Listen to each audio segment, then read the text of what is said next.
Hello and welcome to the podcast series From Secretary to CEO. I'm your host, Caroline Fry. In today's episode, we'll be talking about one of the most common issues that many people face, imposter syndrome, or inferiority complexes, but most importantly is how to overcome them. So with my background as someone who came in a working class family, I personally experienced these struggles. So the school that I would have went to back in the day, it just did not cater for students from a working class background thinking about a college education. The reality was, if you were from a working class background, the boys got apprenticeships and the girls either finished school or trained to be a secretary or did a basic course in admin. Travel and tourism was really big the year I graduated. So you basically trained to be a travel agent or a hotel manager. Also, what was interesting about the year when I graduated, I'd say there was maximum 10 girls who went to college, as in studied to get a degree. Out of probably, there was 3 classes, I'd say of about 28, 30. So we'd say maximum 90 students.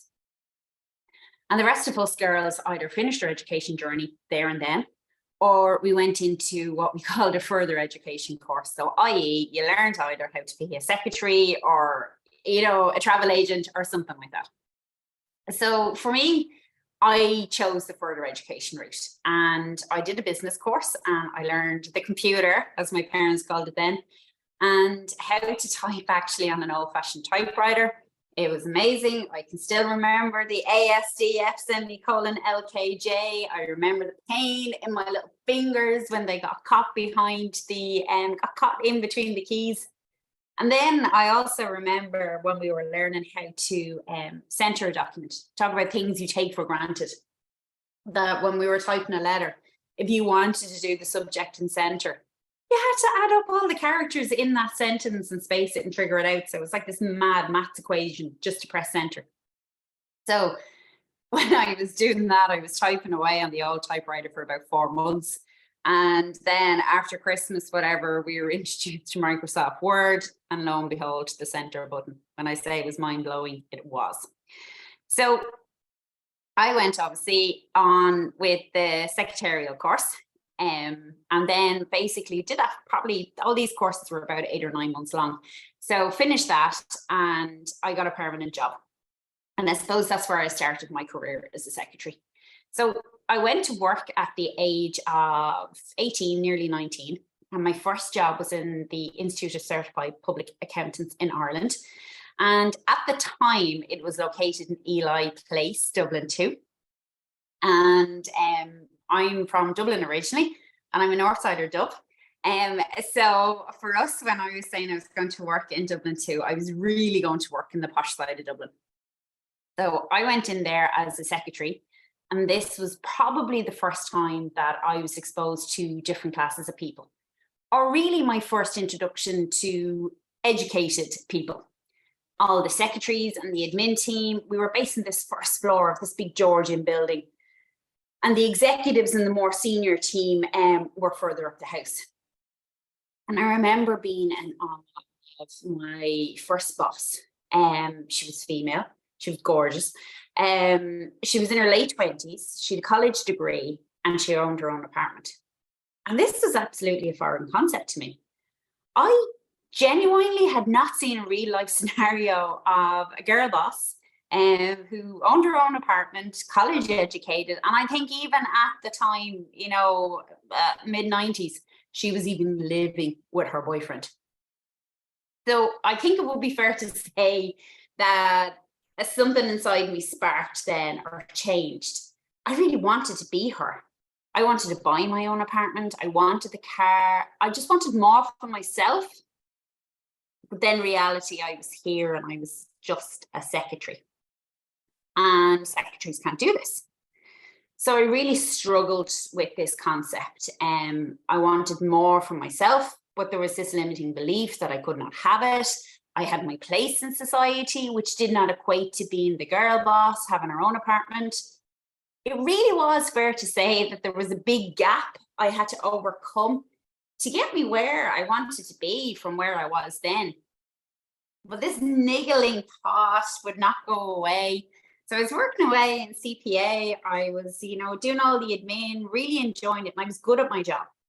Um, but I wanted more. And I knew that there was more in me, but I also had to realize then that there's a big difference in getting the more out of you. And this is where I really had to face my own insecurities and self-doubt. Like, realistically, I often felt like I wasn't good enough and that I didn't belong in the corporate world. And these were basically what we will call now as an inferiority complex and imposter syndrome. So I suppose, just so we're all on the same page, and because I'm throwing labels in here, an inferiority complex is really a persistent feeling of being inferior or inadequate in comparison to others. But it's a deep-seated belief that we're not good enough or that we don't measure up to others. And this feeling can result of maybe our upbringing or our environment or even our own experiences.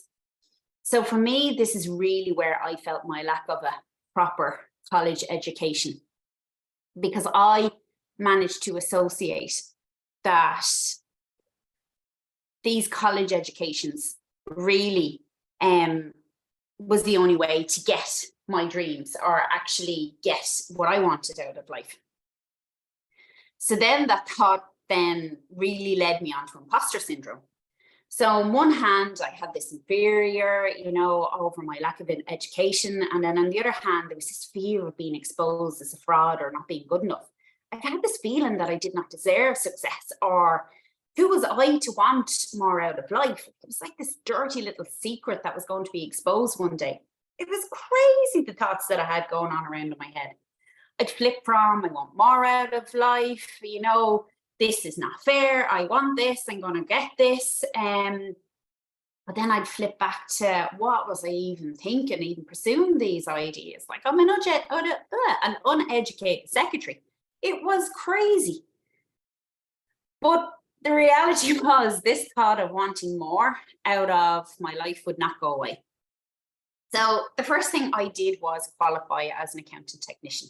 So I decided in my head that a proper professional qualification would make me feel so much better about myself.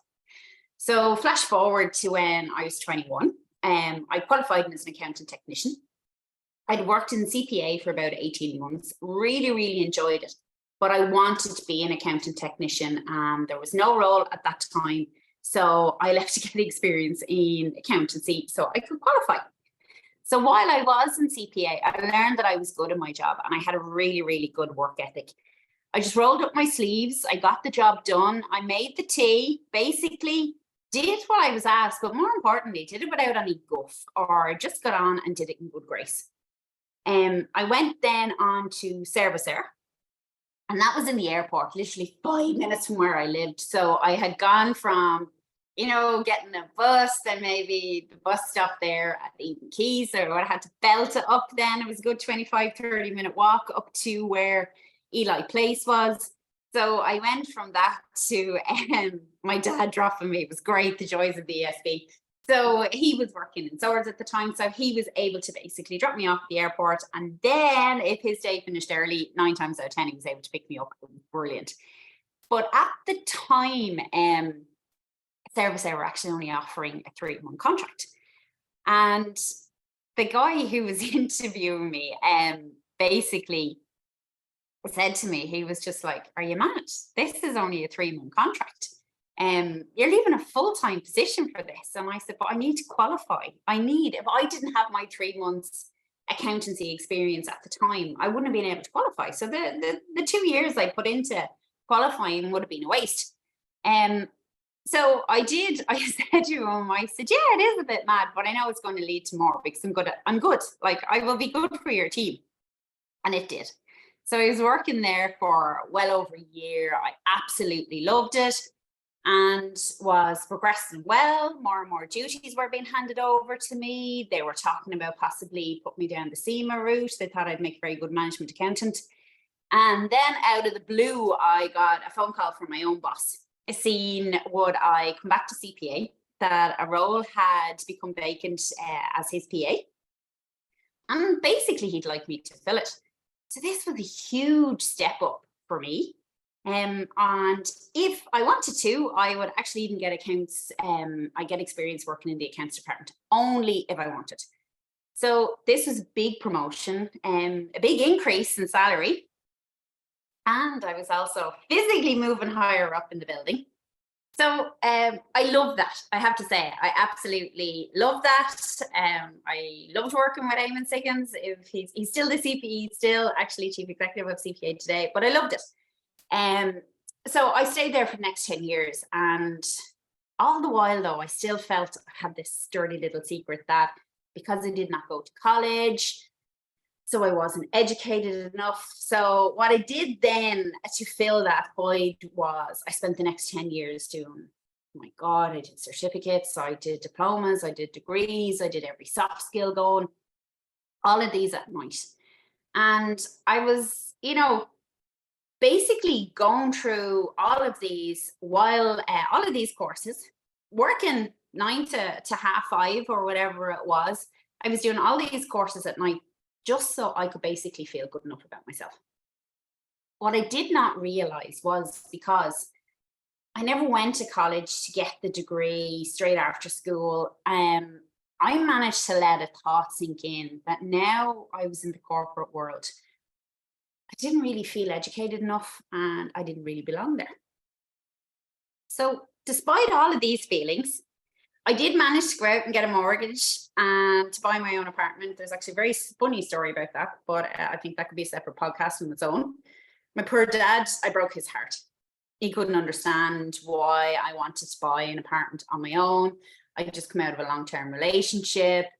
He just thought it was crazy. Can you not just wait to get married and do that? What would I want to be doing that? My mom, on the other hand, was super proud, my independence, and that I actually had the financial means to go out and get a mortgage on my own. So on the plus side, that was one thing, take off the list that, woohoo, in my 20s, I have my own apartment. So it was about probably 15 years ago, I went to Tony Robbins. And it was Unleash the Power Within course. And it was at this course that I realized that this limiting belief or not feeling educated enough was really starting to hold me back in life. So I had to do a lot of internal work on my mindset. I had to work in those deep-seated beliefs, which really was not easy.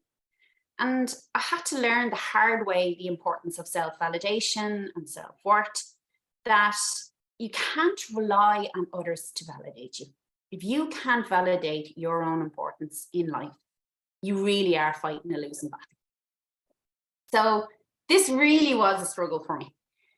But I was getting there. I had an interest in energy healing, and my husband, fair play to him,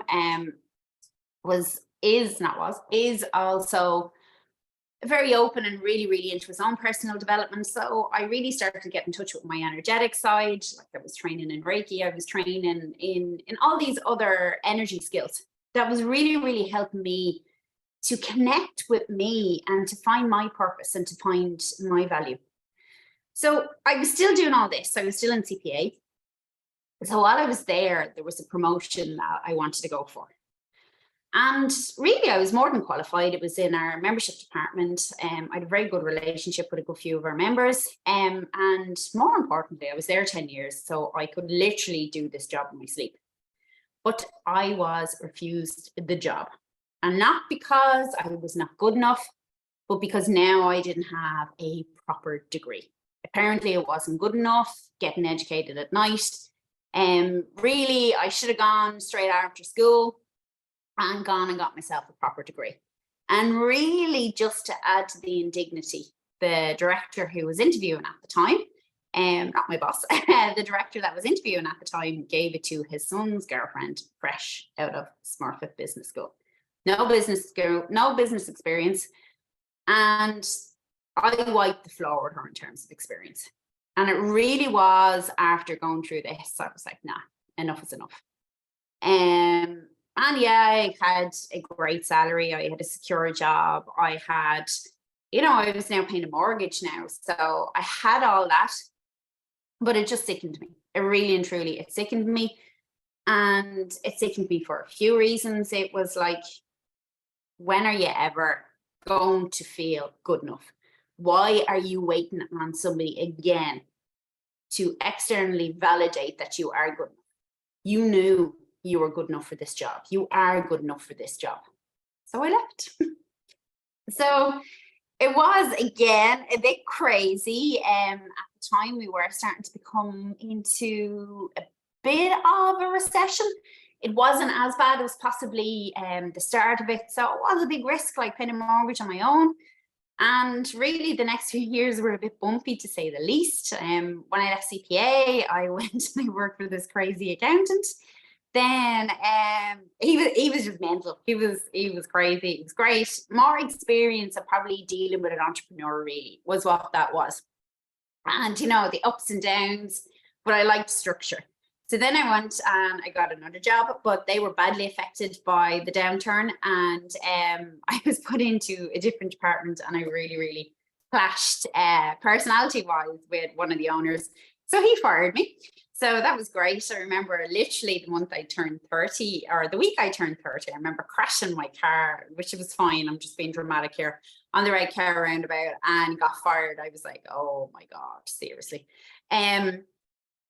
Then I was in between that as well. I actually met my husband, and I was really starting to then work on my confidence and my internal value system.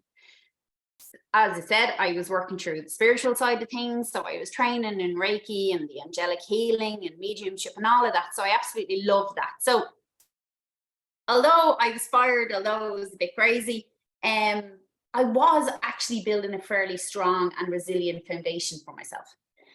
So when I look back, like, I spent my 20s getting educated, buying an apartment, and moving up the scale from secretary to PA to office manager. Then I went into my 30s. I went from office manager to mother to wife to 3 kids under 3, crazy, to COO. Probably I did not realize that in my 40s it would all come crashing down around me with more and more, much harder lessons that needed to be learned. So I suppose the big lesson I have learned is life is always going to have drama, chaos, and unpredictability. It just goes hand in hand with life. But having the skills to keep moving forward and not to be derailed when your world feels like it's falling around you is absolutely vital. The best investment I made was my support group around me, who helped me to develop these skills and really and truly to keep me moving forward and not lose sight of my potential. So I did actually say at the start of this podcast that, like, we would talk about inferiority complexes and imposter syndrome, but most importantly, what I did, or what I would advise to actually help you overcome them. So what I did, and I still do, and how I keep moving forward with all these limiting beliefs, and they still come up. Like, there's so many perceived society norms out there, feeling of inadequacy, self-doubt. And they can be triggered by the smallest things. So what I did was I kept listening to this inner voice that kept on telling me from early in life there was more in me. And it was more important to keep pursuing my dreams and reaching my potential. And anytime I went against that and resisted that, that's when the shit really hit the fan. I had to tell myself daily, sometimes hourly, that these feelings weren't based on reality. These were just beliefs that I had internalized over time. So if I was sitting there going, God, you big idiot, or you gobshite, or something like that, I would actually have to go, Caroline, is that true? No, it's not actually true. You're clever. You're here. You're going to get through this. Now, come on, let's move on to the next step. So that didn't happen overnight. And that I am still learning to enhance that. I'm still learning to work through these as newer or bigger dramas come on top. The joys of being a mother, married, all of those things. So there's loads of triggers that I'm still working through. But I suppose these are some of the top things that have helped me and still help me. And the first one I would say is really acknowledge your feelings. The first step in overcoming this is to acknowledge them, like to recognize that you're feeling like you're inadequate or like you're an imposter, and don't try to suppress or ignore these feelings. When I did, it was like I paid a high price, or it was just like, that's when I did actually kind of go, no, I'll be fine, and no, this is grand, and go through it. It never really worked out for me. But now I do recognize when I am in imposter syndrome, when I am kind of sitting there going, no, should a secretary be a CEO? Is that like, and if I was to turn around and say no, then I'd have to go, is that real? Is that true, or is that fake? And then you go, actually, yeah, no, that's actually a little bit stupid. Kind of, and where are you feeling that? And what are you doing? And how are you going to overcome that? So it was a process then that I had to go. But the first step was acknowledging, I am feeling like a bit of a fraud here, or I am feeling like, I am feeling this. Then that's like exactly what I was saying. You got to challenge your beliefs. So once you've acknowledged, it's to try and challenge the beliefs that are driving them. Like, are they based on reality, or are they just beliefs that you have internalized? So like, it's funny if you think about it, even when you were growing up, like, your mother, or kind of somebody, whoever you were living with maybe at the time, might have gone, oh my God, you can't go out dressed like that. Why? Says who? Why? So it's kind of looking at, oh my God, I could never go away with my husbands and kids. Why? Oh my God, I could never do this, or I couldn't say that. You're being bullied in a job, or something's happened. God, I'd be afraid I couldn't say that. Why? Why can't you say that? God, I don't know. In my house, we were told not to challenge authority. So then it's looking at, okay, is this a belief that you learned when you were younger? And that belief probably served you maybe when you were in school, but does that belief still serve you today? So that's really, really looking at these limiting beliefs that you have internalized. And believe me, these can be very, very deep. This is often stuff that we've grown up with from childhood. So it's give yourself a break on this too, is what I'm saying. But then it's really focus on your strengths. So instead of, I never went to college, or I never did this, or I never did that. I knew I was good at my job, and I was an asset to a company. I knew that, despite my lack of education. So I did actually start to focus on. And then when people actually saw that I was good, they started to see Caroline. They didn't see they weren't looking for the qualification behind me. They weren't looking, they were like, actually, here's the person that's actually an asset to our team, regardless of her qualifications. Like, so it's looking at that, like, what are you good at? What do you bring to the table? And most importantly, it's celebrating your wins. Like, reminding yourself what you have done. It's, when I do look back, and like, it's crazy when I see what I did actually achieve. And I just took it for granted. So it is really, really important to actually acknowledge the wins and like give yourself a pat on the shoulder, because 9 times out of 10, nobody's going to do it for you. Then I'd really recommend that you learn from your mistakes. Nobody is perfect, and everyone makes mistakes. So instead of beating yourself up over your mistakes, learn from them and use them as an opportunity to grow and improve. I still, to this day, remember one of the biggest mistakes or fuck-ups that I did in CPA. And it was we did a seminar, and we did CPD for accountants, or CPE for accountants. And we were booking a hotel. And at the time, it was when you rang the national directory, the pre-Google days. And I thought I was booking the Stackus Hotel, and then I ended up booking the Stalis Hotel or something like that. And I kept asking the receptionist or the events team, and I was ringing in, can you send me on a confirmation? Can you send me on a confirmation? And it was even fax back in the day, and I didn't have one. And lo and behold, the speaker turned up to that event and I wasn't booked there. So then I had to ring. I was like, okay, where have I booked? So yeah, it was a bit of a shit show.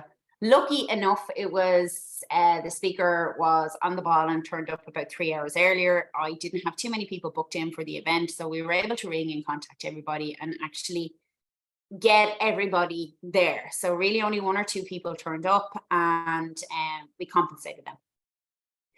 But what I learned from that then was, well, first I took ownership. I put my hand up and I did go up and say, I'm sorry.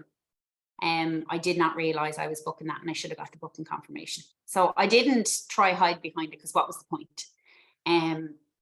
So I showed up, and huge mortification, but I did. But then I created a booking checklist straight after that. And we did not press go until that was signed and that was faxed back to me, and I had that in the folder. So I learned. So there's loads of things. I could have sat there and bet myself up and, tried to blame national inquiries for not putting me through to the right place or do all this sort of stuff, but I owned it. But then I transformed it, and then I created a great process after it. So anybody coming in from me hopefully wouldn't experience the same. And I certainly wouldn't have experienced the same. Then what I really, really do recommend is surround yourself with positive people. People who are going to support and encourage you. And that was really, really important for me to have a look at, my support group around me. So I'm blessed with great friends and great family, but it's not their job to counsel and support me too. So when times were really, really rough, I did need an additional resource in my life. So I did get a therapist. I do have an energetic healer that I work with. I do have a homeopath. I do have a fantastic support system around me that is going to keep me absolutely motivated and moving forward. Big one is self-care. You gotta practice your self-care. You have to take care of yourself both physically and mentally, and make time for activities that that you enjoy and that make you feel good. For me, and I did talk about this before, for me, it started with 5 minutes. My life was chaotic with 3 kids under 3 and working full time. It was chaotic. And at the time, all I could afford was 5 minutes. My God, I grabbed those 5 minutes and I cherished them. And now today, as my kids have got older, as I have worked on my self-care, I now get an hour to myself in the morning. And yeah, it means getting out of a cozy bed. And yeah, sometimes it's not ideal to go down when the house is cold. I love it. I absolutely love it. And again, this is really like linking in and stressing the importance. Seek help if needed. Like, my therapist is listening. He probably will start ghosting me after this. Like, I will be lost really without that guidance and just that sounding board and just that there to kind of go and somebody to challenge me. Is this imposter syndrome? Like, do you really believe that? And he'd be like, yeah. Be like, come on, do you really believe that? So there is lots of alternatives out there that you can use. So if you feel these feelings of inadequacy or self-doubt are overwhelming, please, please, please don't hesitate to seek help from a mental health professional. So I suppose if I was to say in conclusion, that was probably a brief run through of how I got to secretary to CEO. There'll be lots more of my journey onto CEO in the remaining series of the podcast. So this is probably just like the brief summary. So I really want people to remember that overcoming an inferiority complex and imposter syndrome, it's a process. It's not going to happen overnight. But with time and patience, you can learn to recognize and challenge these feelings. So I just want to say thank you for listening. I hope you really, really enjoyed the first series or the first episode in From Secretary to CEO, and I hope you enjoy your day and looking forward to you tuning in to episode 2. Thank you.